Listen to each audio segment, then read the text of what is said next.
మహారాష్ట్ర రాష్ట్రంలోని సహ్యాద్రి పర్వతాల మధ్య అడవులతో నిండిన పవిత్ర ప్రదేశంలో భీమాశంకర్ ఆలయం ఉంది.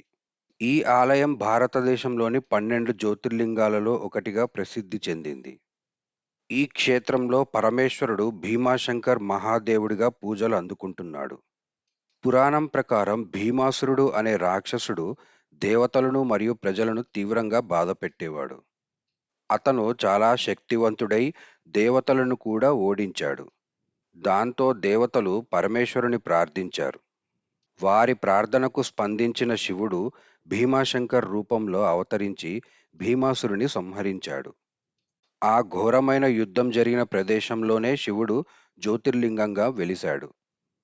అందుకే ఈ పవిత్ర క్షేత్రాన్ని భీమాశంకర్ జ్యోతిర్లింగం అని పిలుస్తారు. పురాణం ప్రకారం భీమాసురుని సంహరించిన తర్వాత శివుడి శరీరం నుండి వచ్చిన చెమటతో భీమా నది పుట్టిందని విశ్వసిస్తారు. ఈ విధంగా ఈ క్షేత్రం ప్రకృతి, పురాణం మరియు దైవశక్తి కలిసిన ఒక గొప్ప ఆధ్యాత్మిక స్థలంగా నిలిచింది.